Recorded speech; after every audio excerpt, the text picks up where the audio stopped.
செல்லமே, நீ எப்பொழுதும் ஏன் பொய் பேசிக்கொண்டே இருக்கிறாய்? நீ சாயை தானே வணங்குகிறாய். நீ எப்படி இவ்வளவு பொய் பேசுகிறாய் என்ற நீ பேசுவதை அனைத்தையுமே பொய் என்று நினைக்கிறார்கள். அது மட்டும் இல்லாமல் சாய் பார்த்து கொள்வார் உன்னை. நீ பேசும் பொய்க்கு அவர் பதில் சொல்வார் என்று என்னையும் அதில் சேர்த்து கொள்கிறார்கள். நான் சொல்வது உனக்கு புரிகிறதா தங்கமே?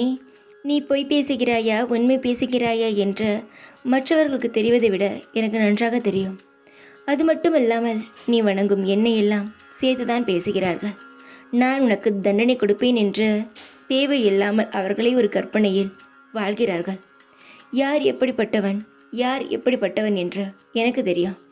உண்மையானவன் யார் பொய்யானவன் யார் என்று எனக்கு தெரியும். பிரச்சனை என்று வந்தால் கடவுளிடம் சொல்வது மிக தவறு. அதுவும் இன்னொருத்தவரை பற்றி சொல்வது மிகவும் தவறு. சாபம் விடுவது தவறு. இப்படி இருக்கும் பொழுது என் குழந்தையை எப்படி சாபம் விடலாம்?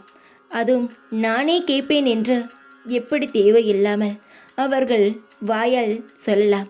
நான் சொன்னவர்களுக்கு பதில் தருவேன். எப்படி தெரியுமா?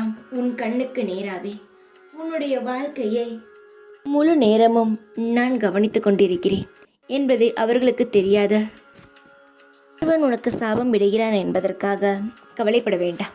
எப்பொழுதும் ஒன்றை தெரிந்து கொள். சாபம் விடுவதனாலும் யாருடைய தலையெழுத்தும் மாறப்போவது கிடையாது.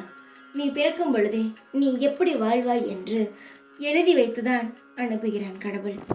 அதனால் மற்றவன் சாபம் விடுவான். தேவையில்லாத பேச்சுகளை காதில் வாங்காமல் இருப்பது உன் வாழ்நாள் முழுவதும் நல்லதாக இருக்கும். எப்படி ஒரு கெட்ட விஷயத்தை செய்யக்கூடாது என்று ஒதுக்குகிறோமோ அதுபோல் மற்றவன் பேசுவதையும் காதில் வாங்கக்கூடாது என்று ஒதுக்குவதுதான் வாழ்க்கையில் நல்லது. இது ஒரு வகையான கெட்ட விஷயம்தான். தங்கமே, தேவையில்லாத உன் மனதில் இருக்கும் குழப்பங்களை எடுத்துவிடு. யார் என்ன சொன்னால் என்ன?